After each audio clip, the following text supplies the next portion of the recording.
జలాలను తరలించకపోతుంటే కళ్ళప్పగిచ్చి చూస్తున్నటువంటి ప్రభుత్వం, చెవలేని ప్రభుత్వం ఇలా కాంగ్రెస్ ప్రభుత్వం. గత ప్రభుత్వం కూడా ఈ కృష్ణా బేసిన్ సంబంధించినటువంటి పరివాహక ప్రాంతాన్ని కూడా చులకనగా చూడడం ద్వారా ఇలా దక్షిణ తెలంగాణ మొత్తం కూడా అయోమయంలో ఉన్నటువంటి విషయాన్ని గుర్తుపెట్టుకోవాలి. రైట్.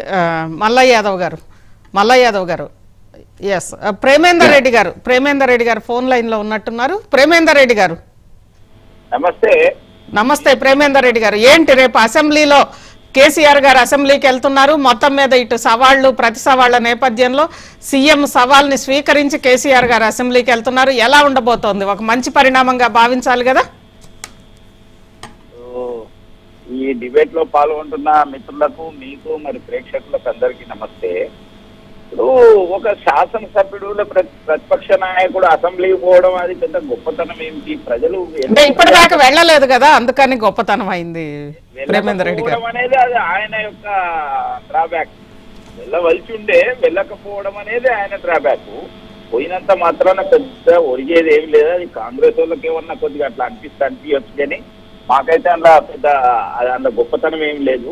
రెండోది ఏంటంటే, నీటి విషయంలో కాంగ్రెస్ పార్టీ ఉమ్మడి రాష్ట్రంగా ఉన్నప్పుడు ఎంతైతే ద్రోహం చేసిందో, టిఆర్ఎస్ పార్టీ వచ్చిన తర్వాత కూడా కృష్ణా జలాల విషయంలో అంతే చేసింది. ఆయన ఏమన్నాడు, పాత ముఖ్యమంత్రి గారు పోయి రోజా గారి దగ్గరికి పోయి బేసిన్ లేవు, బేషజాలు లేవని చేపల పులుసు తర్వాత చెప్పిండు. తర్వాత జగన్ తో కలిసి తర్వాత అపెక్స్ కౌన్సిల్ మీటింగ్ లో 299 టీఎంసీ 535 టీఎంసీ ఒప్పుకోవాల్సింది 299 ఒప్పుకున్నాడు. దాన్ని టెంపరీ అంటాడు. హరీష్ రావు గారు అంటారు తర్వాత నేను లేఖలు రాసినారు. లేఖలు దేనికయ్యా? నువ్వు అసలు ఒప్పుకుంటే అయిపోయాలి. తర్వాత దాని మీద సెంట్రల్ గవర్నమెంట్ ట్రిబ్యునల్ ఇస్తారంటే ట్రిబ్యునల్ ఒప్పుకోలేదు చాలా రోజులు. తర్వాత లేటర్ స్టేజ్ లో ఒప్పుకున్నారు. ఇప్పుడు అది ట్రిబ్యునల్ లో నడుస్తున్నది. కానీ నువ్వు ముందైతే ఒప్పుకోవాల్సిన అవసరం లేకుంటే కదా. ఆయన యొక్క అభిప్రాయం ఏంటంటే, గోదావరి జలాలు కృష్ణా యొక్క బేసిన్ కూడా తీసుకొద్దాం అని.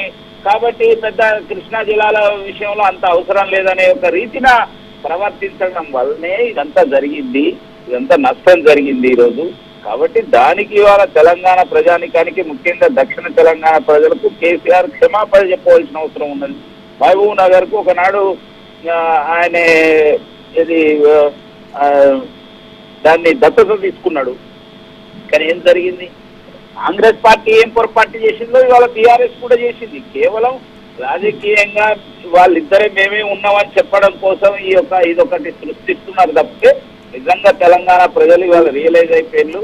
టీఆర్ఎస్ తో మొత్తం క్షమాపణ ఎలా రేపు అసెంబ్లీలో చెప్పాలంటారా? కేసీఆర్ గారు దక్షిణ తెలంగాణ ప్రజలకి అసెంబ్లీ వేదికగా క్షమాపణ చెప్పాలని డిమాండ్ చేస్తారా ప్రేమేందర్ రెడ్డి గారు? మరి జరిగింది ఏమిటి?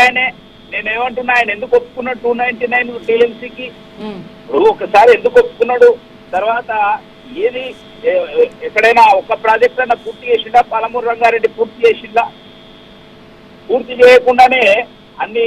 అదే విధంగా కాళేశ్వరం 1,00,000 కోట్లు ఖర్చు పెట్టిన తర్వాత 95,000 ఎకరాలకు కూడా నీళ్ళు వస్తలేవని చెప్పి ఇవాళ చెప్తున్నది. 100 టీఎంసీలు ఎత్తిపోయాలని టార్గెట్ గా పెట్టుకున్నాడు. తర్వాత మళ్ళా సెకండ్ మళ్ళీ పైప్ లైన్ అన్నాడు. తర్వాత థర్డ్ పైప్ లైన్ కూడా అన్నాడు. అసలు 100 టీఎంసీలు ఒక్క సీజన్ లో కూడా ఎత్తిపోయలేదు. ఎంతటి యొక్క లోపభూయిష్టమైన యొక్క వ్యవహారం. దానివల్ల తెలంగాణ ప్రజలకు ఎంత నష్టం జరిగింది, అటు గోదావరి జలాలు కానీ ఇటు కృష్ణా జలాల విషయంలో వినియోగించడంలో వైఫల్యం చెందింది. ఆ రోజు బీఆర్ఎస్, తర్వాత ఈ రోజు కాంగ్రెస్ కూడా కాలం గడుపుతున్నది. కేవలం ఎన్నో మాటలు చెప్పిళ్ళు కాంగ్రెస్ వాళ్ళు. రేవంత్ రెడ్డి గారు మేము చూడు ఇట్లా లేస్తే అయిపోతుంది, మేము ఇట్లా పవర్కి రాగానే కేసీఆర్ జైల్లో పెడతాం, లేకపోతే అది పెడతాం ఇది పెడతాం అని. ఈ రోజు కాళేశ్వరం మీద సిబిఐ ఎంక్వైరీ 9,000 కోట్ల వర్క్ కోసం మాత్రమే సిబిఐ ఎంక్వైరీ అంటున్నాం.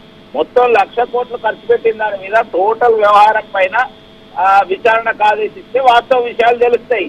ఇలా అన్ని కూడా ఏమైనా మరి కాంగ్రెస్ పార్టీ ఉన్న బీఆర్ఎస్ తెర వెనుక ఏమైనా మరి అండర్స్టాండింగ్ లో ఉండి నడిపిస్తున్నారా అనేది కూడా తెలంగాణ ప్రజలకి ఇవాళ ఒక అనుమానం వస్తున్నది.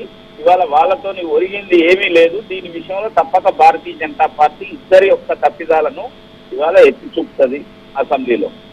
రైట్.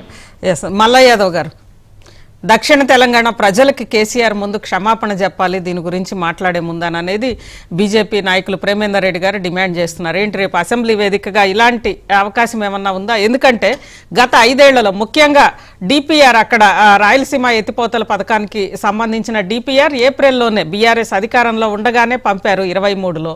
దాంతోపాటు ముఖ్యంగా పోతిరెడ్డిపాడుకు సంబంధించి కూడా ఈవెన్ కవిత గారి ఆరోపణ కూడా అదే, పోతిరెడ్డిపాడుకు సంబంధించి గతంలో 45,000 క్యూసెక్కుల వాటర్ పోతే గత 5 ఏళ్లలో అక్కడ వైఎస్ఆర్సీపీ సర్కారు హయాంలో కానీ అంతకుముందు కానీ మొత్తం 90,000 క్యూసెక్కుల వాటర్ అక్కడికి